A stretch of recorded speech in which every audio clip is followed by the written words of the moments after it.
साथियों, अपनी अखंड भारत की साइकिल यात्रा में आज हम पहुंच गए हैं चित्रकूट, जो कि भगवान श्री रामचंद्र जी की कर्मस्थली के रूप में जाना जाता है। तुलसीदास जी का जन्मस्थान भी इसी मिट्टी में हुआ था और यही वो जगह है जहां माता अनुसुईया ने त्रिदेवों को बालक बना दिया था।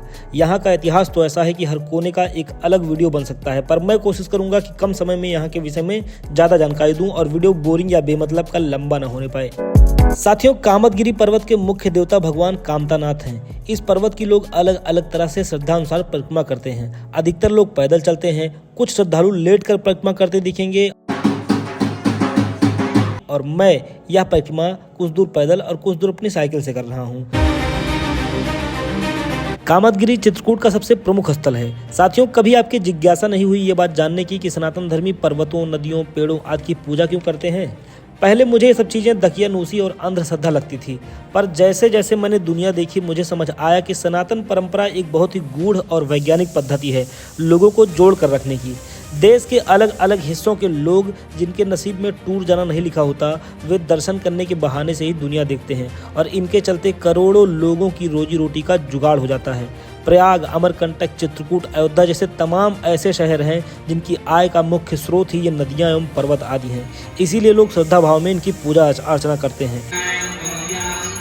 खैर, लोग गिरिराज कामदगिरी की परिक्रमा करके वापस चले आते हैं, पर मुझे कीड़ा है कुछ अलग ट्राई करने का। तो परिक्रमा की बैरिकेडिंग जहां खुली है वहां से अंदर घुसकर थोड़ी दूर पर्वतारोहण करके पर्वतारोही वाली फीलिंग के साथ यहां के शानदार नज़ारे का मैंने आनंद लिया। साथियों, ऐसे तीर्थों पर मनुष्य तो मनुष्य, बंदर, कबूतर, मछलियां, कुत्तों को भी लोग अपनी कमाई का एक अंश खिलाते हैं। इसीलिए ऐसे स्थानों पर इनकी आप भरमार देखेंगे।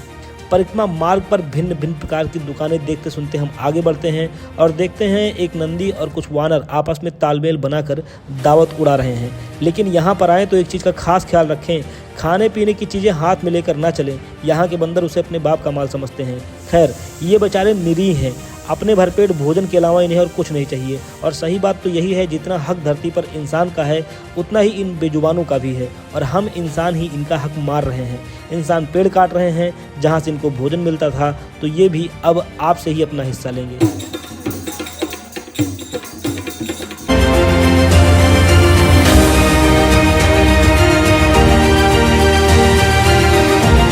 तो ये हमारा पहला एक्सपीरियंस है रोपवे का और अभी हम लोग कामदगिरी पर्वत की परिक्रमा करने के बाद ये लक्ष्मण पहाड़ी जिसे बोलते हैं कि बिना लक्ष्मण पहाड़ी पर गए आपकी परिक्रमा पूरी नहीं होगी, तो हम इस रोपवे के मदद से लक्ष्मण पहाड़ी की तरफ जा रहे हैं।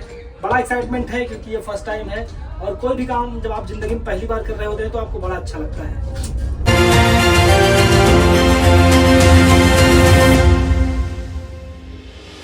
तो यहाँ के महंत जी ये हैं, इन्होंने बताया कि जो घर बना हुआ है ये घर बनाते हैं मन्नत मांग के, और मन्नत मांगने के बाद फिर यहाँ पर दक्षिणा रख दी जाती है। क्यों, सही बात है?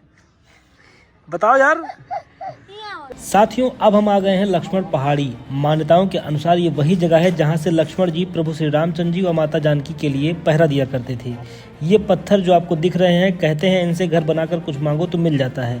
मैं ये सब मानता तो नहीं हूँ, पर आए ही हैं इतना दूर तो ये भी कर लेते हैं। हम घर बना रहे थे तो महाराज जी ने कहा, दक्षिणा लगा दो 10 रुपए मांगता कर, आप ही लोगों के दान से मंदिर आज चलते हैं भैया। सही है महाराज जी, एक लेकिन महाराज समस्या है। हाँ, तो समस्या ये थी कि एक तो मेरे पास कैश 10 रुपए था नहीं और दूसरा महाराज जी ने गुटखा खा रखा था, तो मुझे जरूरत नहीं समझ में आई उन्हें पैसा देने की। तो दर्शन करके हम यहाँ से लौट लिए और वापसी में आ गए रामघाट और यहाँ की छटा देखकर मन हो गया बिल्कुल प्रसन्न और मन हुआ बोटिंग करने का। तो हमने बोटिंग की। यहाँ अपनी अपनी नाव को दुल्हन की तरह सजाया है लोगों ने और लगभग हर नाव पर एक जोड़ा खरगोश रखा हुआ है। तो हमने थोड़ी देर इनके साथ भी मस्ती की। साथियों, ये वही घाट है जहाँ प्रभु श्री रामचंद्र जी अपने वनवास के समय नित्य स्नान किया करते थे। और चित्रकूट के इस घाट के संबंध में एक विश्व प्रसिद्ध दोहा है, चित्रकूट के घाट पर भई संतन की भीड़, तुलसीदास चंदन घिसे तिलक दें रघुवीर।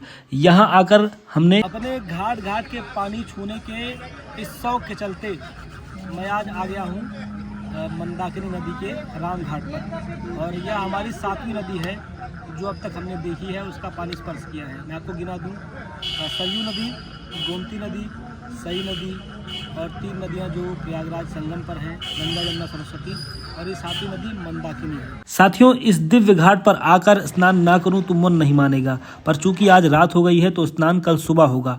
वीडियो अगर अब तक देख रहे हो तो वीडियो जरूर आपको पसंद आया। मेरे वीडियो आपको कैसे लगते हैं आप हमें बताते नहीं है, तो कमेंट करके जरूर बताएं, और वीडियो अच्छा लगा हो तो एक लाइक और चैनल को सब्सक्राइब जरूर कर ले, जिससे हमारे आने वाले वीडियोस की जानकारी आप सभी को सबसे पहले मिल सके। तब तक के लिए जय श्री राम।